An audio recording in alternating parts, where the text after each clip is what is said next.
Hello, welcome back to Ami's creation. അപ്പോൾ ഇന്ന് നമ്മൾ പുതിയൊരു വീഡിയോ ആയിട്ടാണ് വന്നിരിക്കുന്നത്. നമ്മുടെ GLPS ഊട്ടുപാറ സ്കൂളിലെ ഓണാഘോഷ പരിപാടികളാണ്. അപ്പോൾ രാവിലെ തന്നെ എല്ലാ സുന്ദരന്മാരും സുന്ദരികളും പട്ടുപാവാടിയും ബ്ലൗസും അതുപോലെ തന്നെ മുണ്ടും ഷർട്ടും ഒക്കെ ഇട്ടിട്ട് സ്കൂളിലെത്തി പൂക്കളം ഇട്ട് തുടങ്ങിയിട്ടുണ്ട് കേട്ടോ.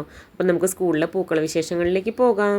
ഓണം എന്ന് പറഞ്ഞാൽ നമ്മുടെ മനസ്സിൽ ആദ്യത്തെ പൂക്കളും സദ്യയും അതുപോലെ തന്നെ ഓണക്കോടിയാണ് അല്ലേ. എനിക്ക് ഇപ്രാവശ്യത്തെ ആദ്യത്തെ ഓണക്കോടി കിട്ടിയത് നമ്മുടെ സ്കൂളിലെ HM ആയിട്ടുള്ള ചിത്ര ടീച്ചറുടെ കയ്യിൽ നിന്നാണ് കേട്ടോ. അപ്പോൾ ടീച്ചറുടെ കയ്യിൽ നിന്ന് എനിക്ക് കഴിഞ്ഞ വർഷവും ഓണക്കോടി കിട്ടിയിട്ടുണ്ടായിരുന്നു. ഈ വർഷവും ടീച്ചറുടെ കയ്യിൽ നിന്ന് ഓണക്കോടി മേടിക്കാനുള്ളൊരു ഭാഗ്യം എനിക്കുണ്ടായി. അപ്പോൾ ടീച്ചർക്ക് എന്നോട് ഒരുപാട് ഇഷ്ടമാണ്. എനിക്കൊരു ഉമ്മയൊക്കെ തന്നിട്ടാണ് ടീച്ചർ എനിക്ക് ഓണക്കോടി തന്നത്. ടീച്ചറുടെ കയ്യിൽ നിന്ന് ഓണക്കോടിയൊക്കെ മേടിച്ചിട്ട് ഞങ്ങൾ നേരെ മാവേലിനെ ഒരുക്കാനായിട്ട് പോയിട്ടു. ഇത് നമ്മുടെ അനീഷ ടീച്ചറും ടീച്ചറുടെ ഹസ്ബൻഡ് ആണ്. അപ്പോൾ ഹസ്ബൻഡും ടീച്ചറും കൂടിയിട്ടാണ് മാവേലിനെ രാവിലെ തന്നെ നേരത്തെ വന്നിട്ട് ഒരുക്കാൻ നിൽക്കുന്നത്. അതൊക്കെ പോട്ടെ, നമ്മുടെ മാവേലിയായിട്ട് ഇപ്പോൾ ഇവിടെ നിൽക്കുന്നത് നമ്മുടെ ധാർമ്മികമാണ് കേട്ടോ. ധാർമ്മിക 4ാം ക്ലാസ്സിലാണ് പഠിക്കുന്നത്. ധാർമ്മികനെ മാവേലിയായിട്ട് കാണാൻ തന്നെ നല്ല രസമുണ്ട്.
അപ്പോൾ ഇതേ ഓണാഘോഷത്തിനോടനുബന്ധിച്ചുള്ള കസേരകളികളും സുന്ദരിക്ക് പൊട്ടുകൂത്തലും അതുപോലെ തന്നെ വടംവലിയൊക്കെ കഴിഞ്ഞതിന് ശേഷം നമ്മൾ നേരെ ഓണസദ്യയിലേക്ക് കടന്നു കേട്ടോ.